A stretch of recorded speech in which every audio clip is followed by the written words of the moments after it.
we are very happy to welcome you for this first conference of the Center for Living Agroecology and Food Systems, with two persons that will lead and do this conference. So Alexander Wezel from Isara, and also Andrés Muñoz-Sáez, that we are very happy to welcome here at Isara and at the center.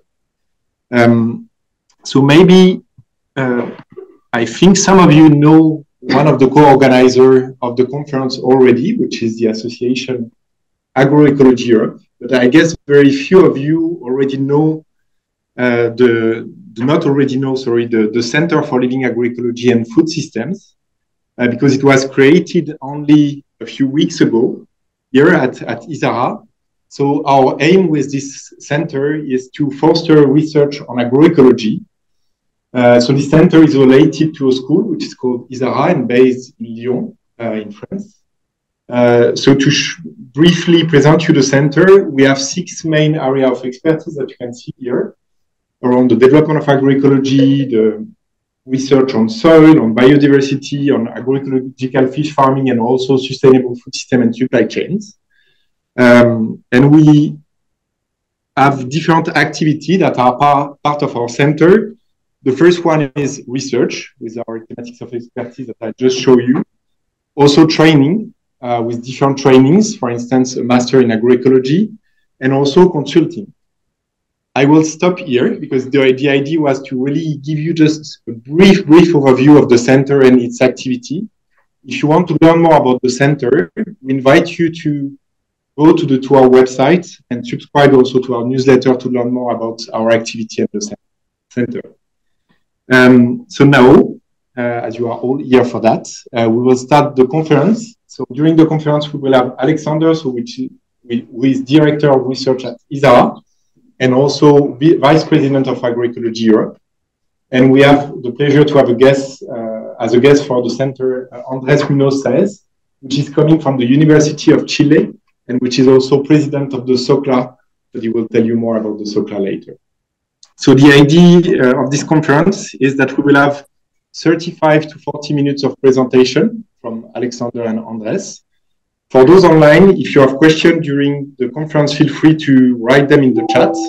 Vincent from Agroecology Europe will help me to manage your question.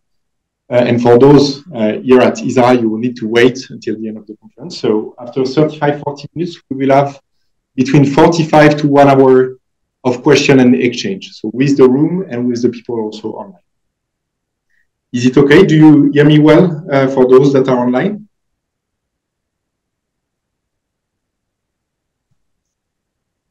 Do you hear me well? Yes. Yes, they can hear you well. Perfect. Sorry, I was just a bit worried about that as we had some technical issue at the beginning. So without waiting more, I will give the floor to Andrés to say a few words. Andrés.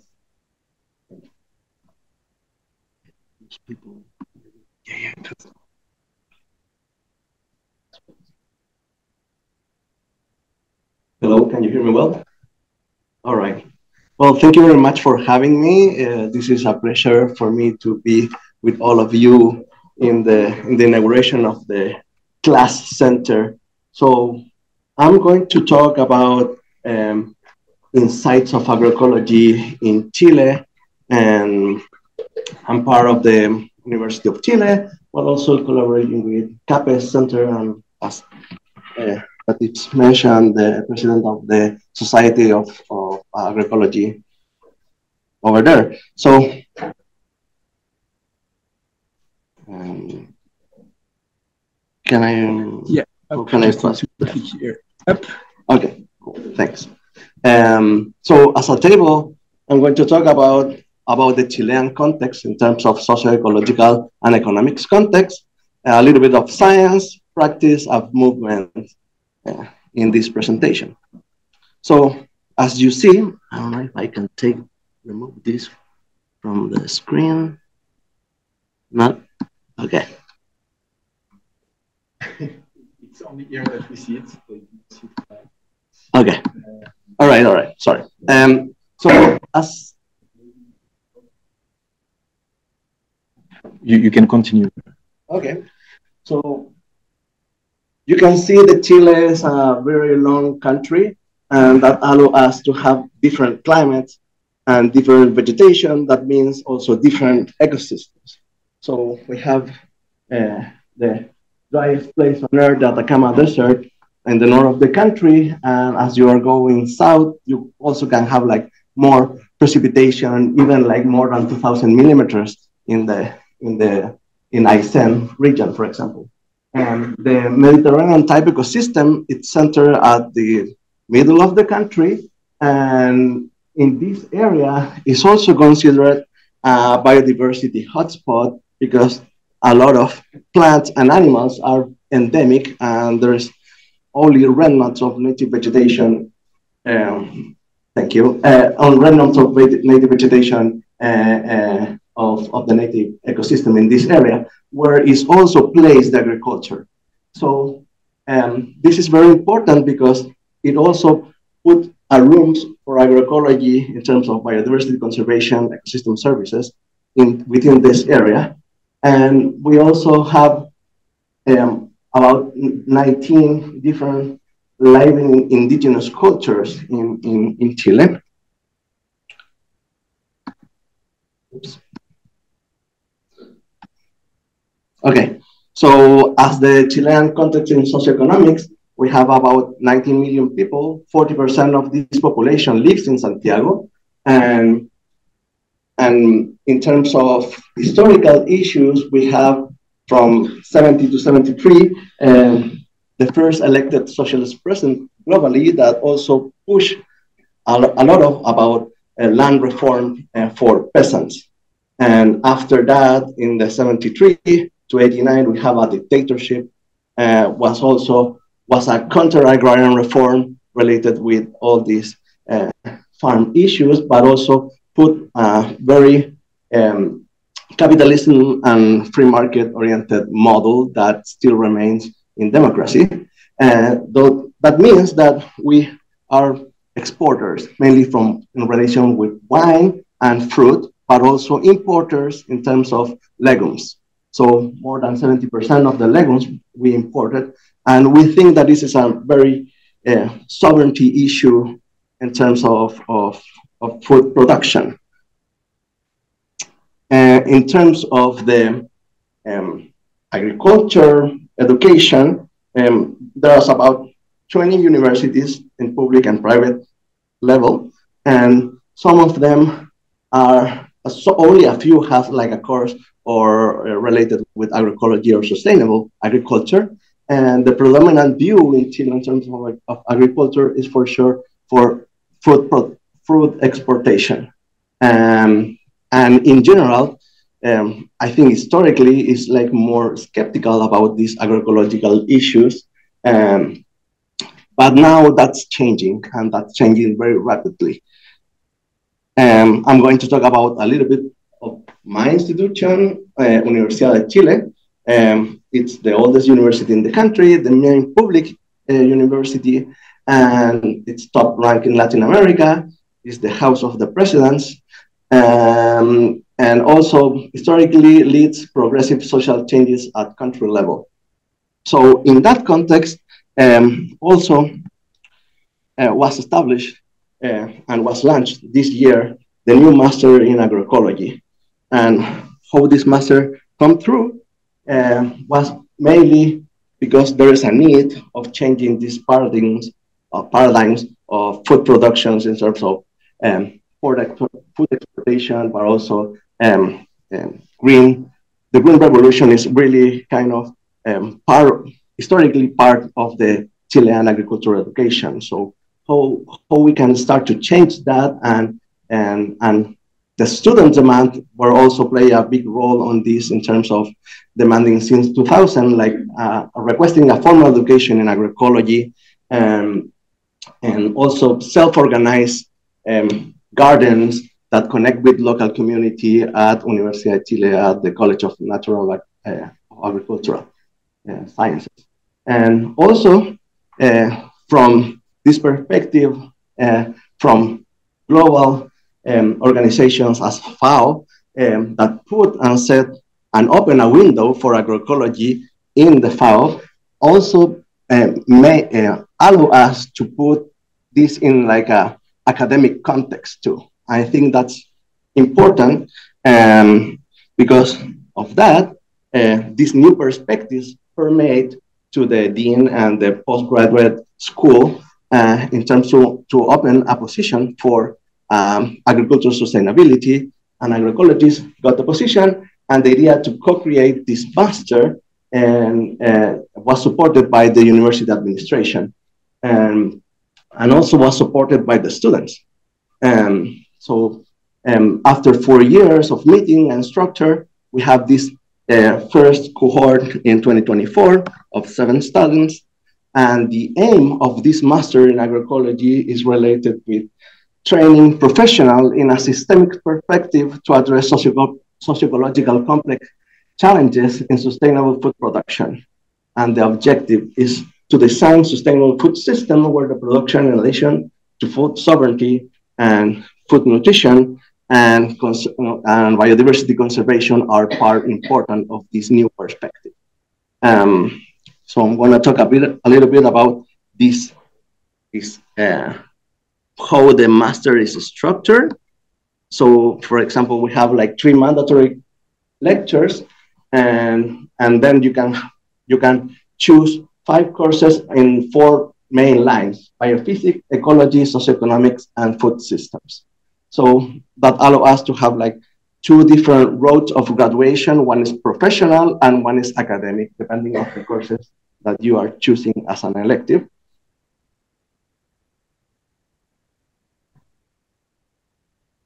And the teaching perspective is related with this book of the pedagogy of the press, where this dialogical process where the teacher and students learn collaboratively, sorry about my English, to create an inclusive and participatory and transformative educational process. So this is participatory, action learning oriented, and the idea is to help the student to become an agroecologist. And when I mention become an agroecologist, is to learn this, empowering the student to this learning process that is for lifetime. We are related with this project in the Next Food project that is an European project that also may have like this structure of building on competences for the students. So in the green rectangles, you can see the different competences, and the idea is to allow the dialogue between students, teachers, and resource persons as farmers, for example, to create an action learning, but also a systemic thinking of the farm, but also the food system. This is the first cohort where the 7 students and some of the main professors. And we also have at campus level a little farm that is becoming to be a lighthouse of agroecology on campus with different crops, and we do some different activities. For example, we are putting a cover crop between the almond trees. This is just a couple weeks with legumes. In terms of science, probably most of the science related with agroecology is led by the members of the Society of Scientific of Agroecology in Chile, and some other departments and people in different universities. It's not a lot, it's just a few, but it's important to mention that we don't have like a special funding for agroecology at government agencies. So government agencies are the main source of economic source for agroecology, and so we need to compete also with projects in the agronomic dossier that is with projects that are conventional agriculture and so on. So it's kind of only 30% of the rate were approved, and the amount of money that we have to do a 3-year project, it's about 102,000 euros. And so I think I'm highlighting just the need that we need to have like a special focus for resources and agroecology for research. what is what have been done in these years is to build this laboratory where our goal is to use agroecological principles to generate sustainable food systems, and in terms of propose and quantify ecological-based practices, harmonize food production and biodiversity conservation, and generate scientific evidence. So this is the lab. We are mainly working with bats, birds, polycultures, pollinators, and biological control. And this is one example of the research that we did. So in this case, we assess the diversification at landscape scale of different vineyards that preserve isolated trees, but native vegetation, and also native vegetation remnants within them that also would prove that enhance birds in terms of insectivorous birds that provide ecosystem services, but also conservation for endemic species. That also brings us this new project that is going on that is related with about what's the edge effect and if there's changes in the community composition of wildlife, of birds mainly in this vineyard, and how it changed in terms of the ecosystem services that provide if there's different communities. There are some results that show that there are some birds that can be in the vineyard, but also some others that are restricted to the native vegetation. And so this is important to put in context that we need to preserve native vegetation within this landscape. And this is part also of the project. So we are assessing the purchase in terms of what are the type of birds that can use the purchase and what are the ecosystem services that they can provide. So there's an insectivorous bird or a carnivorous bird that are providing some services at vineyards. That was more like a large scale. This is a small scale working with peasant women at the dry farming condition in central Chile and evaluating polycultures in terms of a combination between quinoa and a bean and how they perform under draw. So this is part of the experiment, and some results are evaluated in this land equivalent ratio. And so for the first season, we proved that probably we have in total these 3 sites, and was better to have polycultures, but in the second season, that changed. That also means that it's kind of like there's more complexity and variability through the years in terms of putting polycultures or monocultures. And this is just another example of a systematic review that we were conducting in terms of attractive plants for predators in temperate climates for food production. So I'm going to talk a little bit about the society of CLAS Chile. This is a picture for the last conference. We are mainly dedicated to an agronomic and ecological perspective, and the composition of the members of this society, it's mainly working in the academia, but also as a researchers or as a consulting. And we work mainly in small farm that is like less than 20 hectares, less than 5 hectares, and medium farm size is a little bit 41%, between 5 and 20 hectares, and more than 20 hectares is like less people working on at that landscape scale.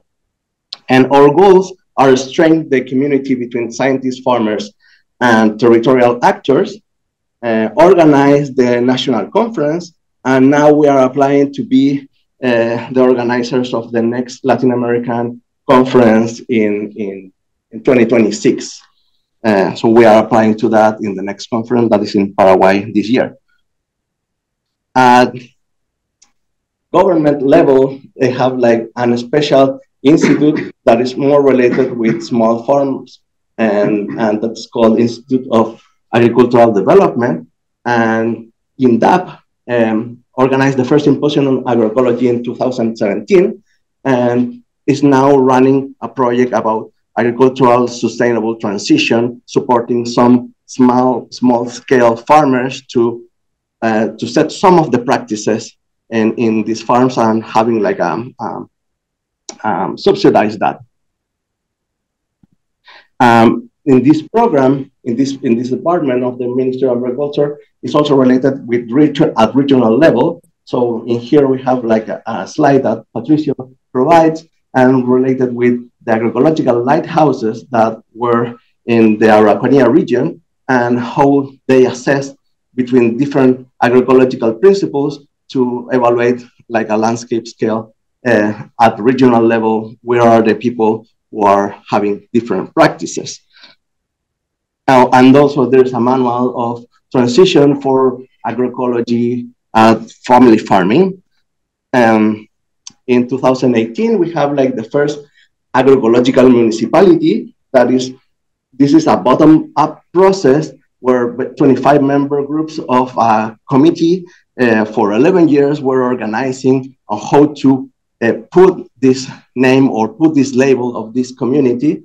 And this was supported by a UNDP program and the Ministry of Environment, and how to define agroecology by the definition of science, practice, and social movements, and where they make them an agroecology municipality is to embrace agrochemical-free practices, implementing organic waste management at municipality level, and establishing a seed bank to protect and conserve local land races for different crops. So in terms of practice and education and outreach and farmer-to-farmer knowledge, there's a center that is called Center of Education and Technology that have two main centers in Yumbel and in Chiloé that were working mainly with farms at farm level with peasants. And this is important because also the Cette Chiloé was the one that proposed Chiloé, that is an island in southern Chile, to be part of the globally important agricultural heritage system. And this was recognized in 2012. And this is part of why are these islands really important at global level, is because there is a secondary center of origin of the potato, and they have different practices, agroecological practices, also traditional practices like fertilizing with weeds, polycultures, and and the women, particularly the indigenous woman, the Huilliche people, was the one that preserved these seeds of potatoes through the years. So this is really important, and this is part of the variety that they have, that more than 200 that also are related with a culinary different preparations and sovereignty. And in terms of the social movement, there is one organization that it's called ANAMURI, National Association of Rural and Indigenous Women, that embrace agroecology to be a comprehensive development of rural indigenous women, and in terms of aim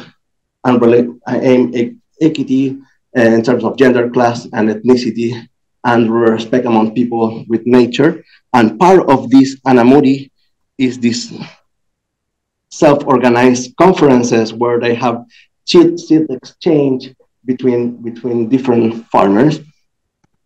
And there's an Institute of Agroecology for the Peasant Women in Chile, YALA, like Sowers of Hope, and they promote the recovery of the campesino social fabric and enable to the colonization of Western thought, laying from the foundation of food sovereignty in terms to achieve educational rural and indigenous women, and with a feminist approach, embrace like the role of the agriculture and empowering struggle for women rights.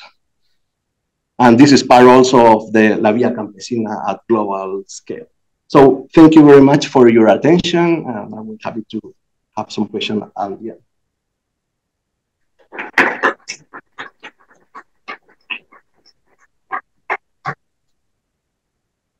Okay, so thanks. So we will continue immediately, and then we have the questions at the end, and we can all respond to the questions. So I will continue now with shifting to Europe, about insights of from the mapping of agroecology in different European countries. And I speak also in the name of Baptiste. So I'm speaking, he's working normally. So he did all the analysis behind and collecting all these things and coordinating this. So the mapping is was done in this Agroecology for You project, which provides an overview about the development of agroecology in different countries, European countries. It's an analysis of initiatives, of cases, programs which are linked to agroecology. It's not exhaustive, so we couldn't cover everything which exists, but it tries to be illustrative for each country. The color for different here. No, it's still good here on the presentation. It's just on the screen here, quite different. The mapping was done into 5 categories. So the classical ones, movement, practice, and science. And then in addition, there was a living lab, because that was a certain project. And we separated also the training and education on the right-hand side. So what we have now, and we're very happy, we covered almost all Europe. And you see in the different colors, there are already 2 books which were released with all these country reports, which is an open access book, so everybody can have access to it. So in green, the countries which were mapped with the first book, the orange was the second volume, and the yellow one, they are the ones which are at the moment on review and in formatting, and they will be published soon. So in overall, we will have 33 countries and 24 which are already published. There is still ongoing data analysis, so some of the results across countries you will see today. That's also not completely finished, so there's more to come maybe in the next talk. Interesting is to know that when we could involve so-called mappers, more than 40 mappers, often younger people, younger researchers from different countries. And we have more than 200 initiatives which are already described, and there will be at the end probably around 300. There was a starting question to the stakeholders. So different stakeholders have been interviewed, and either representatives from the different initiatives, but also key informants. And they, well, that's just a snapshot on some of them and from some countries. How is agroecology recognized in their country? And you clearly see that it's not very much or not at all recognized, which are the yellow and the orange colors.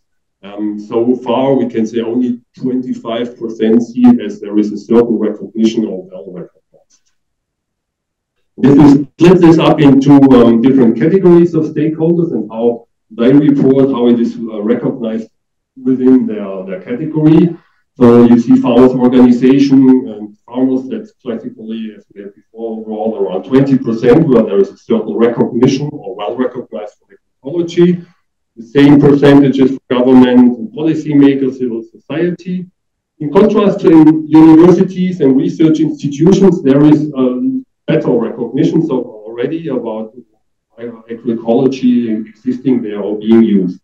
And NGOs and private sector are also a certain recognition which is there. A snapshot on academic education and vocational training. Those who are in the room don't see that behind all these things which are covered now. It's coming, that's a representative of 30 countries. So there are master and bachelor programs in only 16 out of these 30 countries which have been mapped there.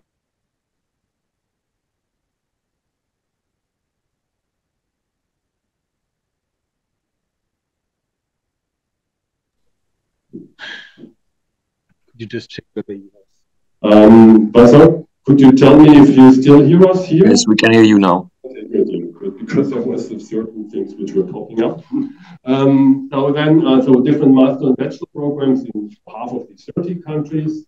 Academic courses on agroecology related topics, that's in most of these countries. So that's wide coverage, I would say, and vocational training even more. So there exists a lot of centers that have organizations which have vocational training on agroecology or related topics.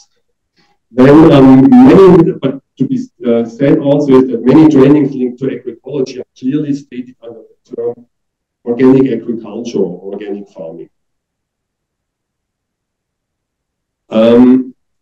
No, it does not move anymore. Okay.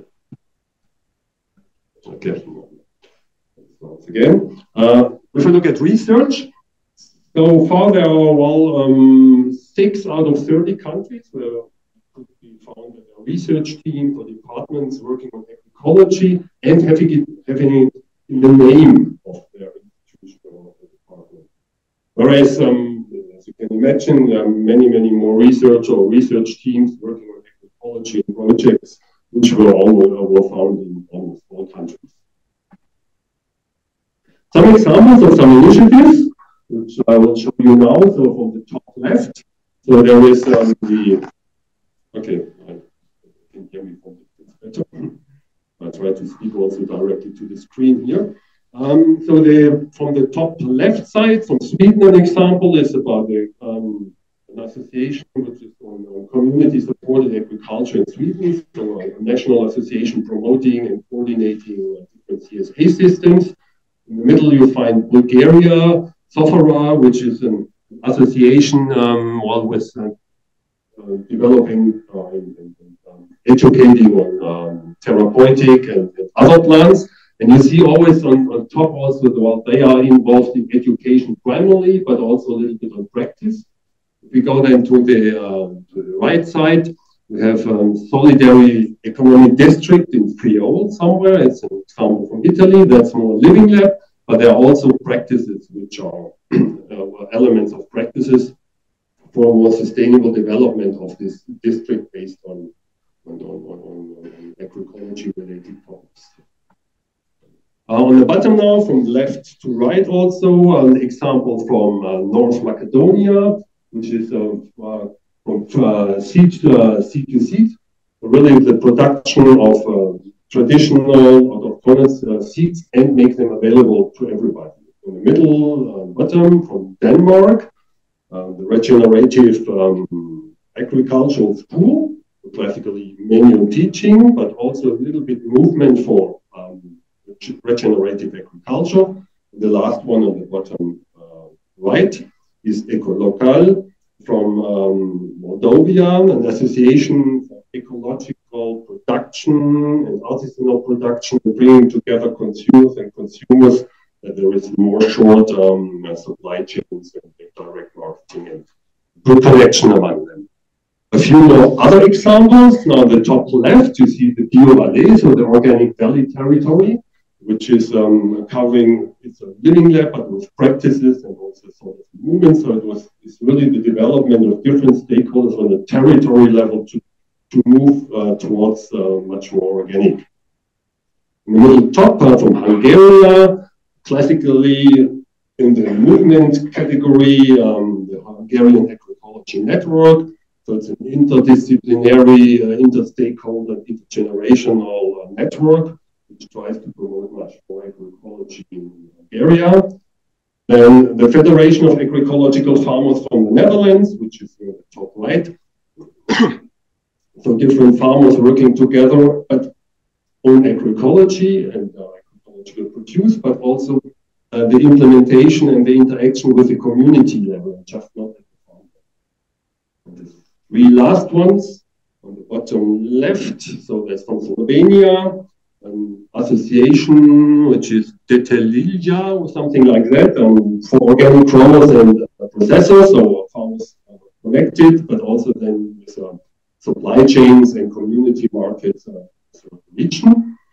In the bottom middle from Portugal, Mertola Future Lab. So this covers all categories, so living lab, research, or science, or practice, education, and movement, and initiated by a municipality to make a transition of the territory towards more resilient territory of climate change and other things. And there is really science also involved with experimentation, a lot of practical implementation and education.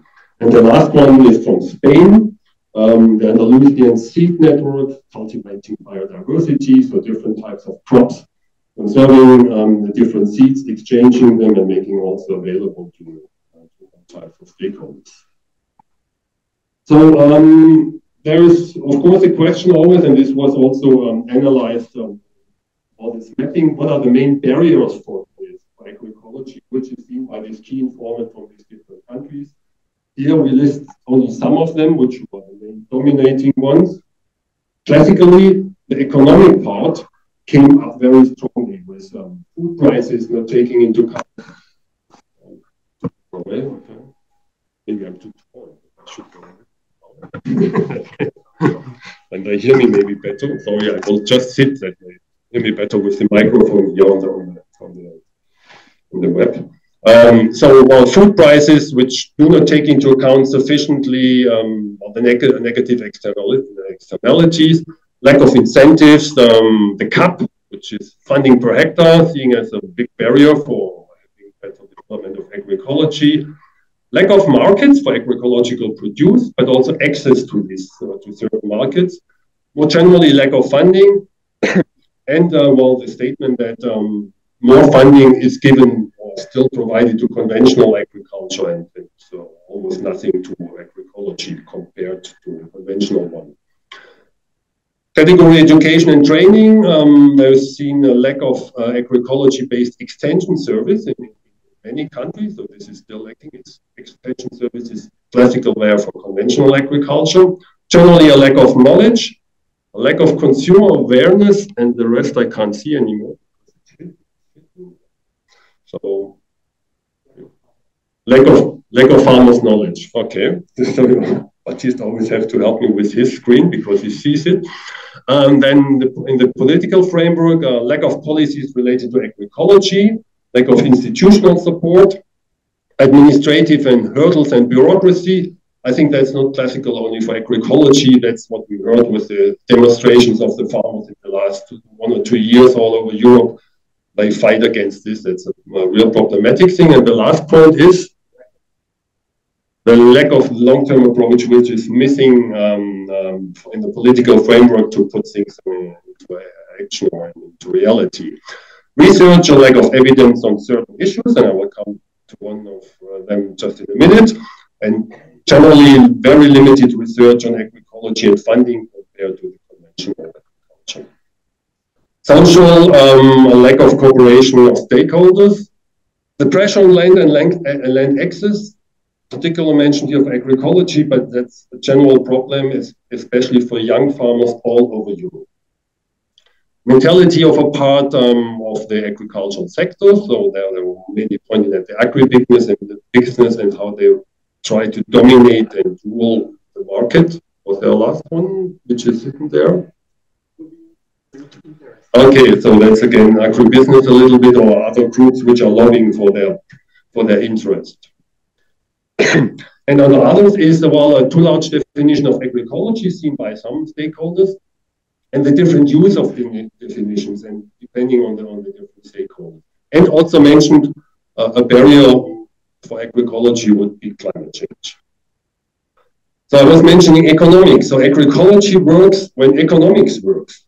And so here I'm relying or referring to some European examples which were published in a paper by Van der Poel et al. About the economic potential of agroecology. And here I have an overview table. I will not go all of them. So on the left-hand side, you see the case, in the middle, the criteria, so the indicator, the parameter, how it was measured, and on the right-hand side, always agroecology compared to the conventional average, so the percentages in differences. We take the top, so in the Netherlands, farming economically was measured as labor input per 100 kilogram of milk. You see clearly that it was 100% higher or more than 100% with agroecology. The third one was in France, a grassland-based system. For example, there higher family income or family worker with more than 73%. Then in Germany, with low concentrate feeding, higher income by dairy cows. We go to Ireland, for example, that's the fourth last, for beef and milk, higher gross margins per hectare, UK with sheep farming, or in Spain with Mediterranean crops. Also, the gross added value either 10 or 35% higher. But there were also examples where it was more negative. So in Portugal, the wine growing, for example, there, agroecological wine growing, they had a clearly higher fossil energy consumption per hectare compared to the conventional one. Okay, that's good. Should be good. And then just switching away from Europe, which includes Europe, but to a global study, which was recently done. Isara was also involved about the socioeconomic performance, and there was always the analysis between different types of practices and different, and in the same study, different socioeconomic metrics, indicators which were measured.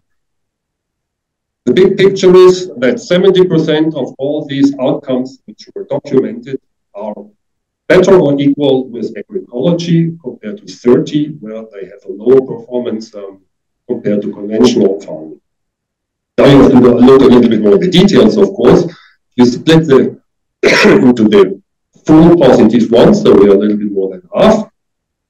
And especially for the financial capital metrics, so income, so higher income with agroecology, less production costs, higher revenue, better efficiency and productivity, and higher income stability with most of the cases which were with agroecology. Whereas when we found negative outcomes, which are also 30%, which is an important number also, it was mainly only in the human capital metrics, also with the human capital measurements, and specifically for the labor requirements and the labor costs. But well, for the labor requirements, we can also question if labor availability, providing more jobs, would it not be also seen as positive?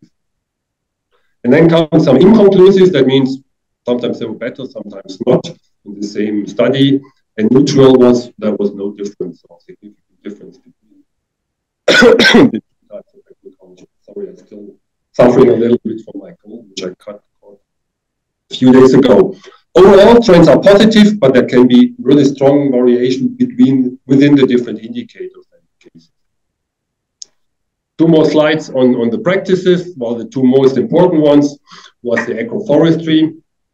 So with 53% positive outcomes, 26 negative, and the rest neutral or inconclusive.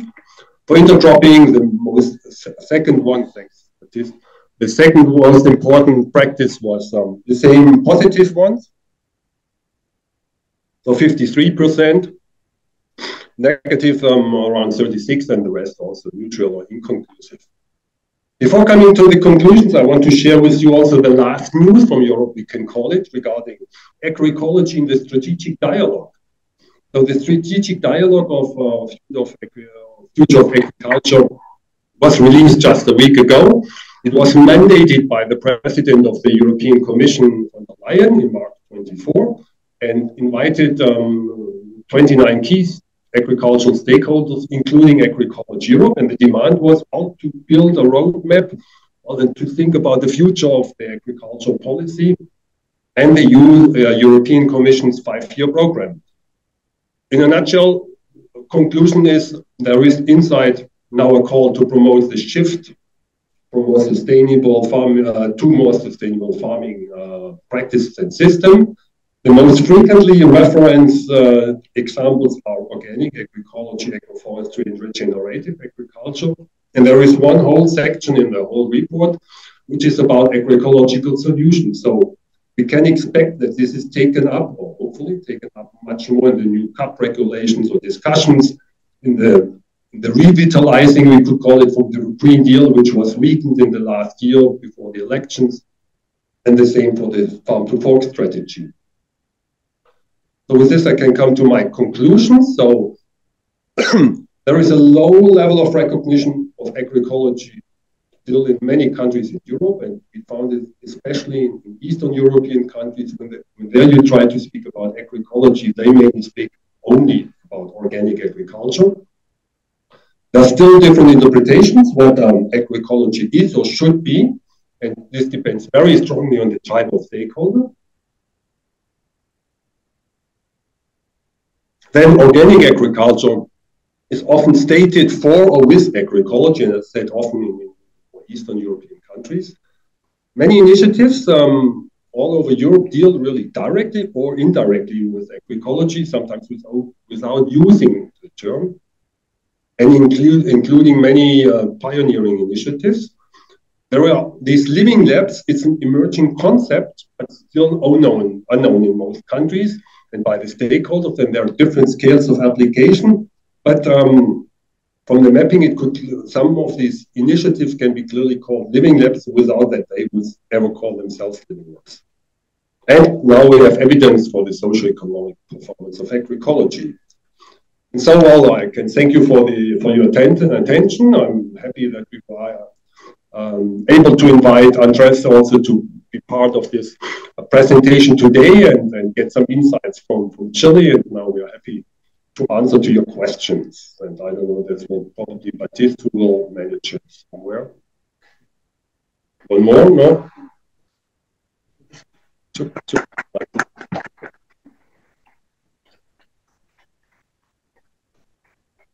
Thanks. So sorry again for those that are online for the technical issue. We already know 1 point of improvement for our next conference. For the moment, there wasn't any question on the chat, so I think we can maybe start with a question here in the room. Do you have question, or remark, and observation? Yes, they should, but then we will need to repeat. Yeah. And Vincent, if in between you see a question, or if those online wants to ask a question, you can also directly open your mic and ask the question.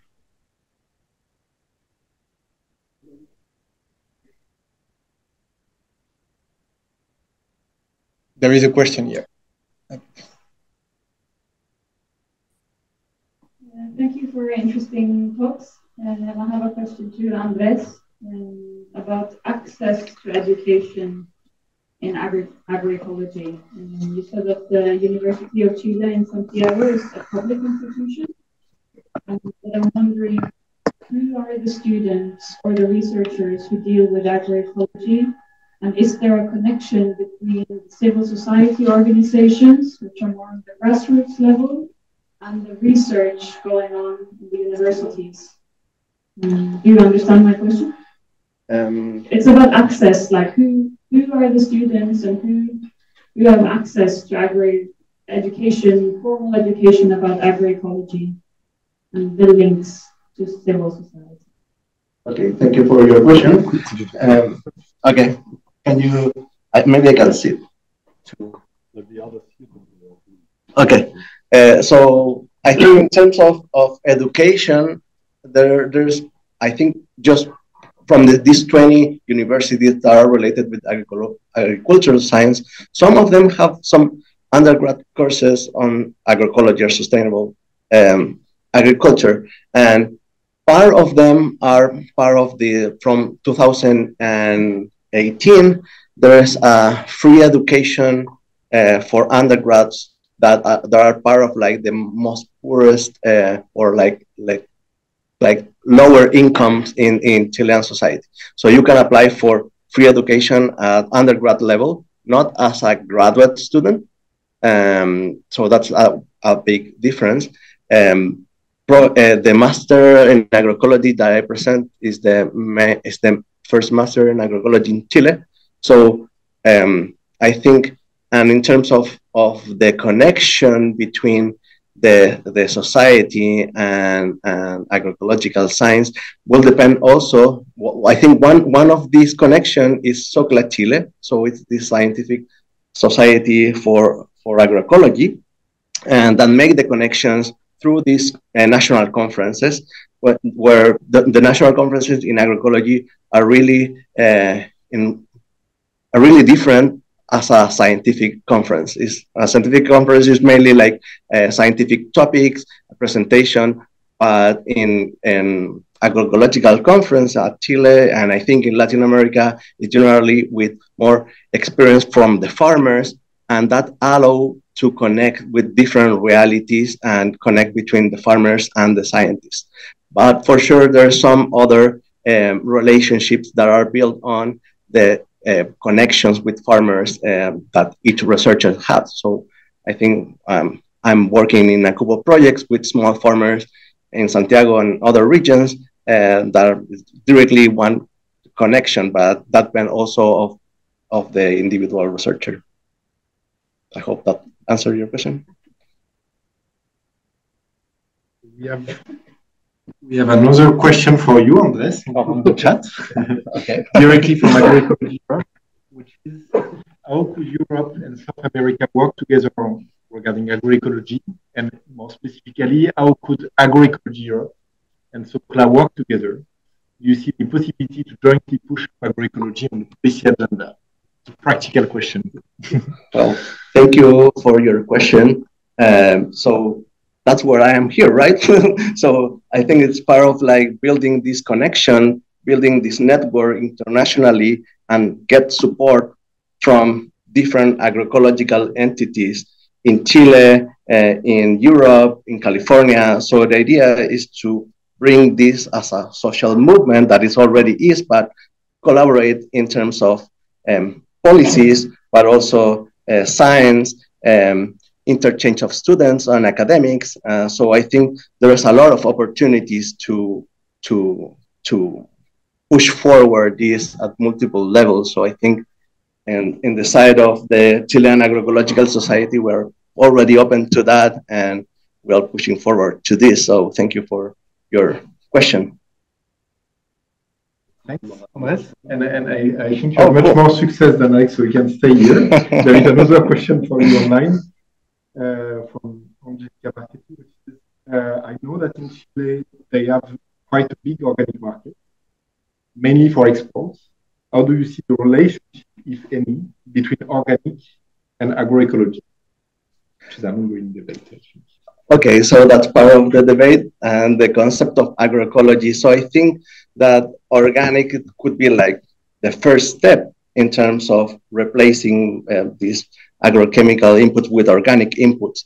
But for sure, it's not like the main goal of the agroecological movement. It's also part of these practices that could be like ecological intensification at farms that helps to conserve biodiversity or helps to improve yields or help to provide some ecosystem services. But we have to take in account also the social aspect of agroecology, the political aspects of agroecology. And also, so that's part, so it's part of it. And there is a big business related with that. We have like huge organic farms, especially some vineyards that like 1,000 hectares of organic and biodynamics. And they are mainly for exportation, but also it's kind of like the debate. Okay, you can produce something, a food or a wine or any other food product really sustainable, but is that enough? What happened with the local networks of the local economies, or what happened with the footprint that product has becoming from a country that's far away from Europe, for example, a Chilean wine that came here, and what's the ecological footprint to do that? So it's that part of the equation or not?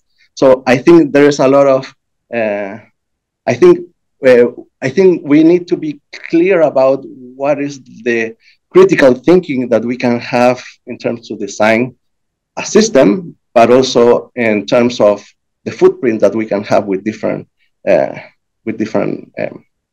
outcomes of it.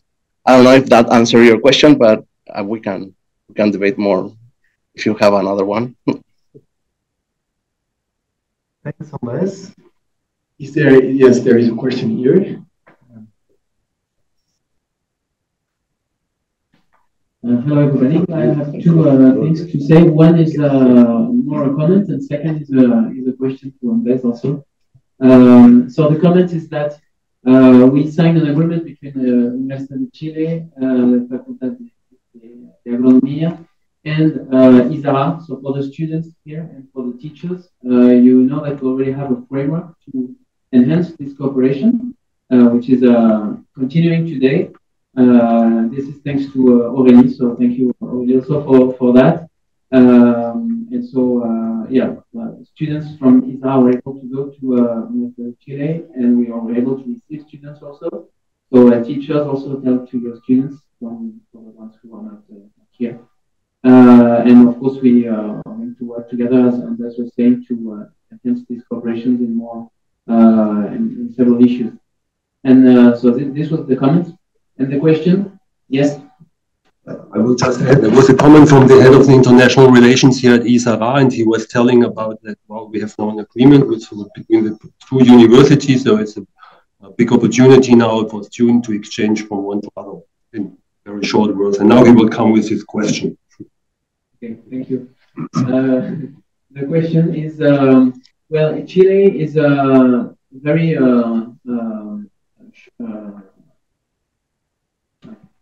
very long country, but very short in terms of wide. It's not very wide, it's very long.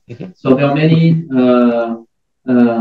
environments there, from desert in the north, temperate in the middle, and very icy in the south, in Patagonia. So did you talked about several initiatives, but is there a mapping, a bit like Agroecology Europe did in Europe, in Chile, of several initiatives? Because I guess that the initiatives and the way to do agroecology must be very, very diverse in Chile and even more in South America. Thank you very much for the question. So I kind of paraphrase the question related with, is there a map of agroecology in Chile like is as here in Europe? And the answer is probably no. That's one of the things that we would like to do. There's some efforts on a Latin American region. I know that there was like a meeting just last Monday with colleagues from Brazil in terms of how to start to mapping these agroecological farms and how they connect in multiple levels across Chile. So yeah, so there's different. So I think one of the key things thinking about this is like every region, because has its own ecosystem, probably the practices that you can do in these ecosystems are really different from north to south.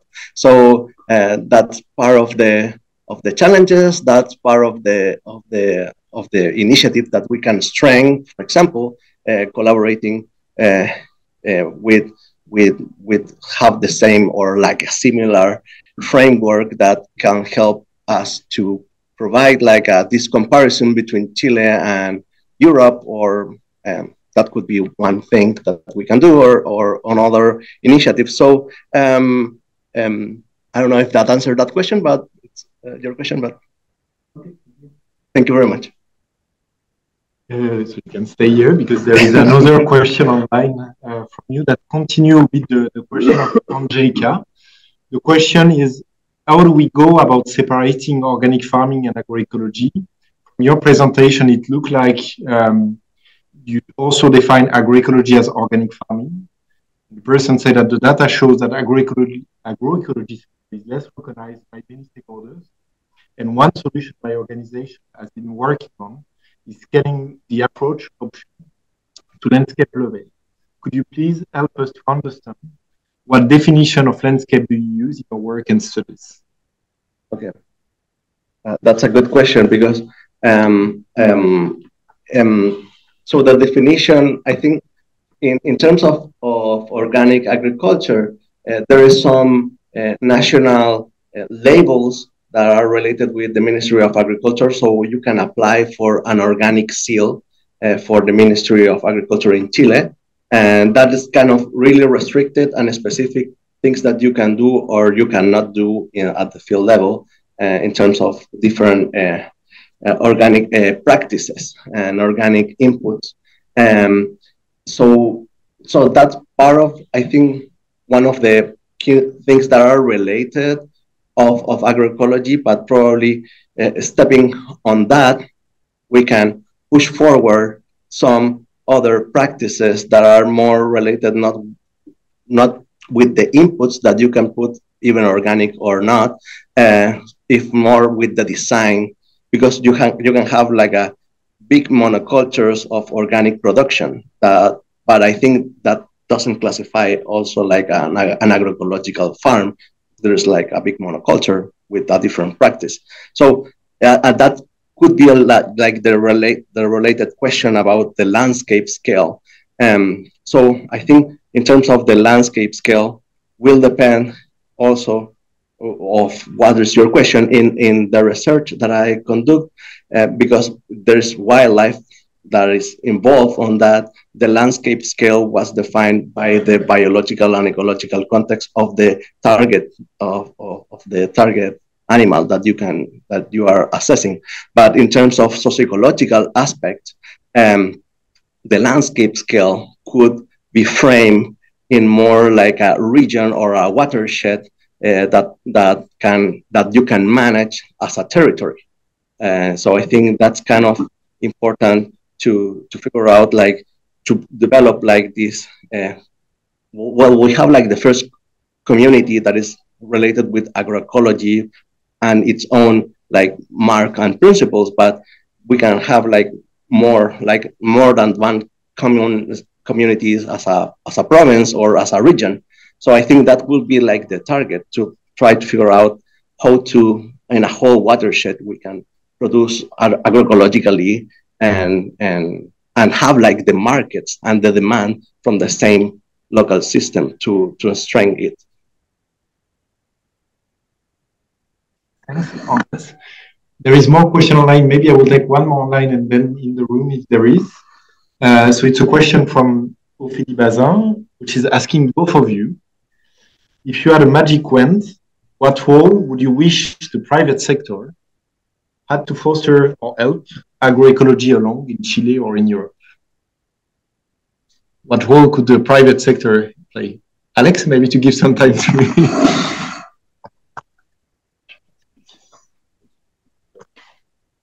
In front of the microphone. Well, I think the private sector could play a big role, because they are driving the economy, and behind are many farmers, and they look at the private sector and how can they, where can they sell their products, and what are the regulations or the restrictions, or how they should be produced. So this, we always say this, the market. Of course, for agroecology, it would be also the market, which it would be the big driver. And if the private sector, or the agro-industry, if I call it like this, demands much more sustainable practices, much more agroecological practices, it would be a big driver to change maybe more towards agroecology. And then comes in, of course, and the consumer question, which I will not respond immediately, but respond to Andrés. Okay, thank you. So I think for the private sector, I will ask for more. I think there's a lot of issues about funding. So I think more money. It's also needed to be like to provide like this scientific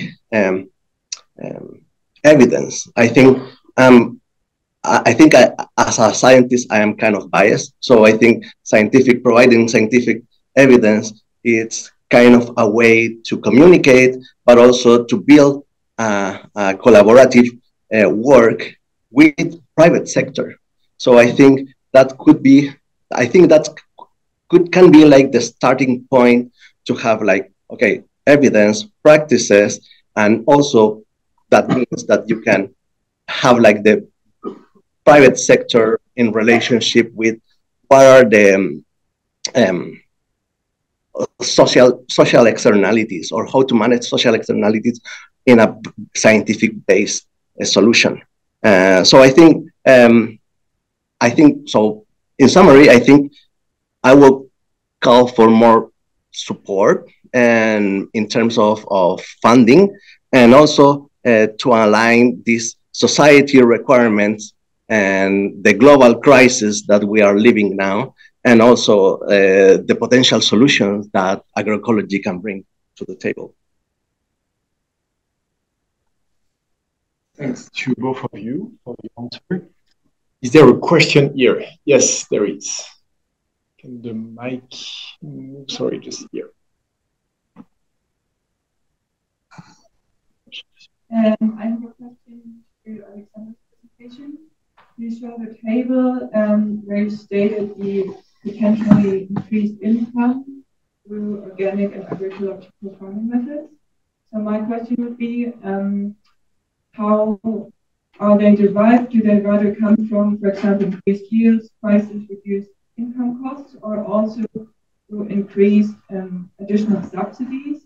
And in general, how would you observe in Europe the dependency on subsidies when farmers practice agroecology to actually work economically viable? Like, to what extent are they dependent on public subsidies?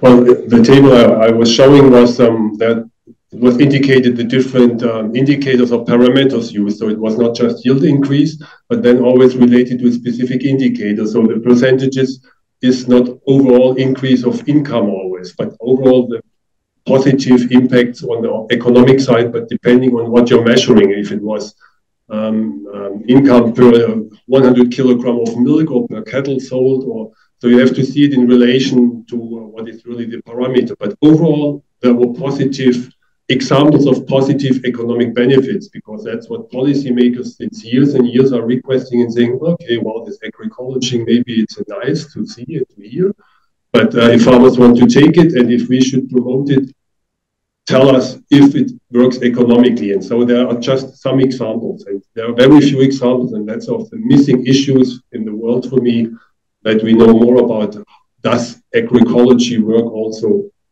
economically? Otherwise, farmers will not take it up. It never works 100%, and we have it in conventional agriculture also. Some farmers may have economic benefits a year, the other less. And overall, the subsidies, well, there are rough estimations in many countries which say 30% of the income of farmers are from the subsidies. Well, we can question this, of course, if this is a good approach, but that's at the moment more or less a rough average all over Europe. Thanks, Alexander. So there was another question online from Antonio Menchaca for the pronunciation. So it's a question for you, Andrés. How do you see the relationship between the agroecology movement that you are part of and other examples like regenerative movements? Okay, thank you for the question. I think that in terms of generative agriculture, or for example, permaculture or biodynamics, and I think at ecological level, we share a lot of principles with these types of different agricultures. So I think that could be a tool, for example, for ecological intensification, that also provide evidence for ecosystem services or biodiversity conservation. But I think the difference, the deep difference between generative agriculture and agroecology, it's more related with social issues, with how to build like a new perspective in terms of like a whole concept that include social practices, social equity, and related with the movement demands from the rural world. So I think, and that's kind of really different with the perspective that you can have, like, or these other types of agriculture. But I think it's kind of like integrated pest management, that you are more efficient to doing like some putting less pesticide, but you're still putting pesticides. And I think the call from agroecology is to build like a new